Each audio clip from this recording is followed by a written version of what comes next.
Welcome to the Mashup. Tell me whether I'm wrong or right. East or west, up or down, side to side. I sit to stand and fall to fly. Of all of my impulsive plans, pop and lock and salsa dances on demand. I follow leading off the map and stop the chatter, scream happily. Welcome to the Mashup. Welcome to the mashup. Welcome to the Welcome to the mashup. Welcome to the Mashup.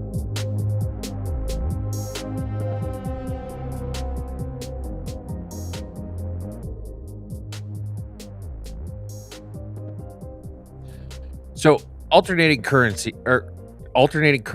aside from being some sort of black magic voodoo, just fucking baffles me in the way they have it set up. So for those of you who don't know, in North America, when you test the hertz, which is the frequency of the alternating currency in a 110 outlet, it will alternate 60 times in 1 second, plus or minus 0.1%. And if you were to do it in Europe, it would be 50 times plus or minus 0.1%. And we do this thing. So sometimes you've got the two prongs and sometimes you've got that third ground one. Okay. But quite often when there's the two prongs, one of them is fatter than the other so that it has to go in a certain way. But you've just got two wires coming out of it and the current alternates 60 times every second. So it doesn't matter which way it goes in. It's still ba ba ba ba ba ba ba ba. If you put it in this way, it's ba ba ba ba ba ba ba. But you can't put it in that way because they go to the extra trouble of having the fat prong on the one side and the wider socket on the corresponding outlet. And none of it makes a lick of sense. Why? If it's alternating anyway, why even have that in the first place? Somebody explain it to me like I'm 5. I need to ask Tyler about this. You need to ask Tyler about this. Mashup 196. How's Two's doing? Two's is good, but he was up all night thinking about alternating current. Well, welcome to Mashup 196, everyone. Have you noticed on X? Okay, Sean? we go live. Am I Sean? freezing up? Am you freezing up? Who's freezing up? Is it me? I don't know. It seemed Oh, like you were goodness. freezing up, but This is how we're gonna start Mashup 196, folks. Am I freezing up? Is Two's freezing up? Are you hearing me? Everybody listening? all right. Well, Are we there? let's just keep going. All right. Well, I'm curious what people are saying. Anyways, Mashup 196 on X. It used to be when we go live, there was actual video there. Now it just shows your profile is going live, and it actually doesn't show up on your account, which I find very strange. I'm not sure how to change that, but I mean, I don't know how to change it either. All I know is I went into my live, I clicked on it, copied the link, and then posted it to my X, and now you can see us talking. So I've at least figured that part out. all right. Ryan says that you look good, Sean. Two's not so much. Ryan, your opinion is neither wanted nor welcome. All right. Well, happy Airborne Friday to all the military men. Jamie, once again, verbatim, called me this morning, and I was hard at it, so I did not answer. Yeah, he called me twice. Now I don't feel bad for drinking all his beer.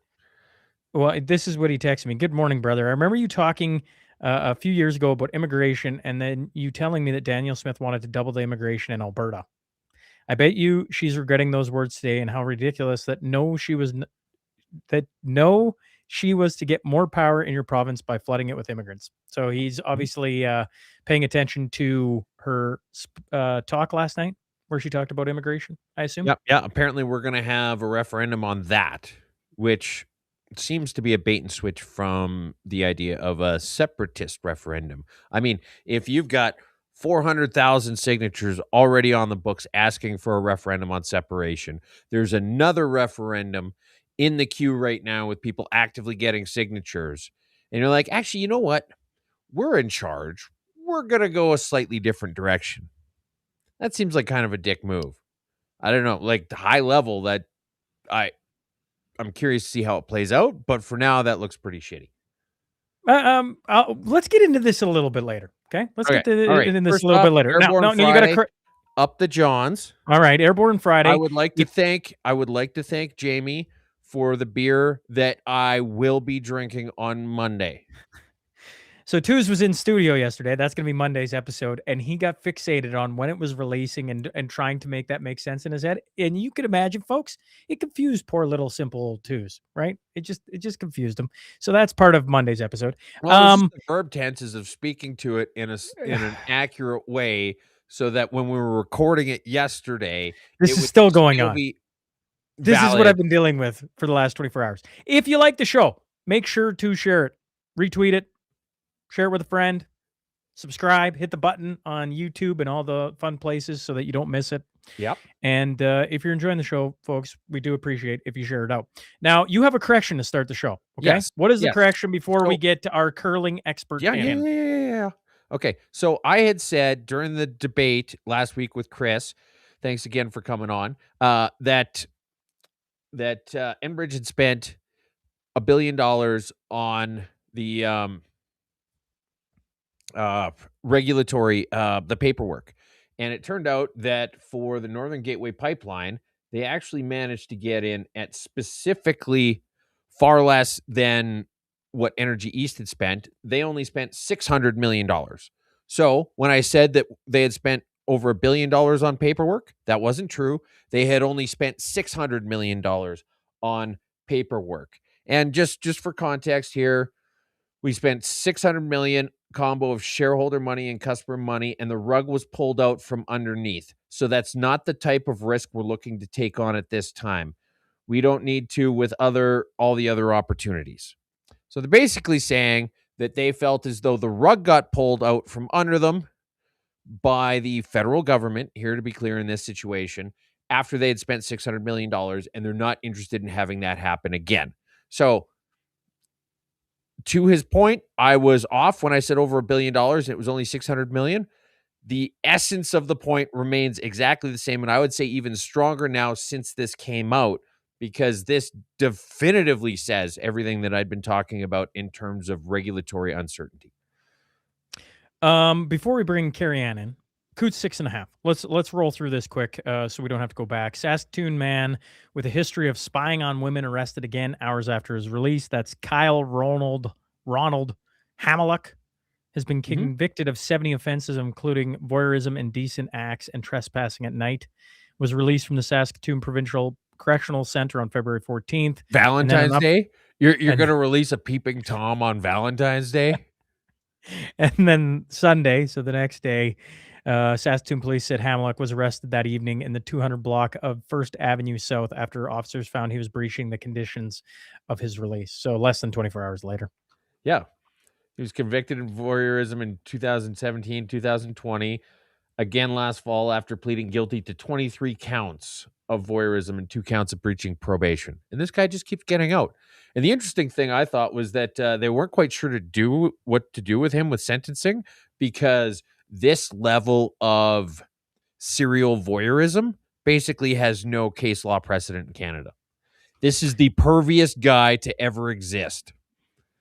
To Kevin's question, how do we retweet in the new format? You have to go into it. You have to copy the link, and then you have to post it on your X account. So it's a little bit more legwork than what used to be there. Don't know why X is doing that, but regardless, that's what they're doing. So that's how you do that. Okay, the second one in Coots 6.5. No prison time for Montreal brothers who left women's body on couch for 6 months. A Montreal North resident with mental health issues received a conditional sentence Monday for leaving an Indigenous woman body on his couch for months while he and his brother hid her death from her family. She died in early 2023 inside the home where the brothers lived on Desi Ave. They left her body there on the couch for 6 months without calling the police. Imagine the smell of that. They put a blanket over her, and just a blanket.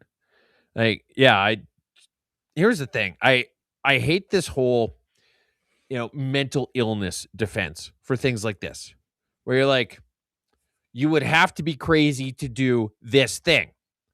Okay? Like, just by definition. So if it's something that you would have to be crazy to do, you shouldn't be able to plead mental illness to get a reduced or eliminated penalty, regardless of whether it's, jail time or whatever else. If it's something that you would have to be crazy to do, you can't plead insanity. Does nobody see the inherent contradiction in that?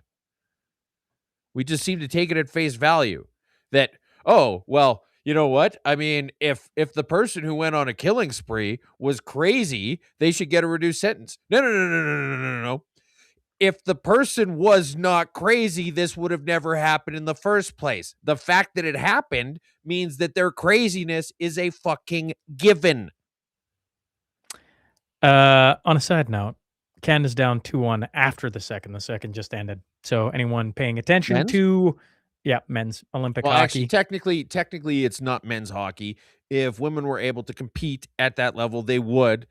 That's why it's just called hockey. And then women's hockey is only women.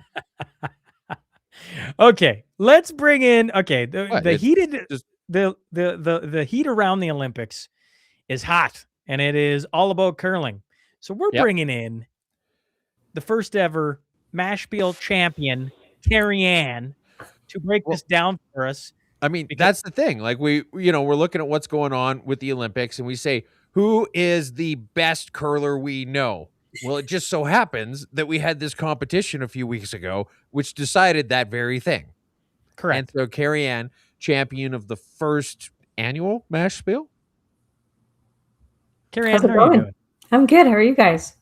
It's good to see you again. Thanks for coming on. Yeah, thanks Yeah. for coming on. Yeah, really good. I don't get it. I just don't get it. It's like a little finger touch. I don't get it. So break this down to me, like I'm two or twos. And Okay, explain I'll to break me. it down for you. Imagine that rock is your butthole. You don't want that happening. It should, Carrie Ann, well, you presumably can you don't talk want over that twos. happening. Twos, we did bring Okay. Carrie Ann to hear Okay. you talk. I personally think it's totally inconclusive. Imagine that finger.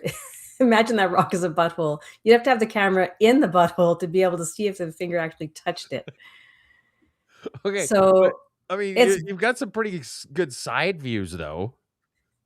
you have Not one to be side cheeky. view, and it's the opposite side of where he is presumably touching the rock. Okay, So I'm not saying he didn't touch it, but I don't think that the footage that we've seen really shows. okay. Have you seen this angle? That's the only angle that I've seen. Okay, and you But don't. his finger is coming from the right of the rock towards the center, it looks like to me. And the rock is curved. The rock is pulling away from him. So I don't buy that this guy who's curled a million games, Mhm. I don't buy that he touched it. I mean, of course he could have.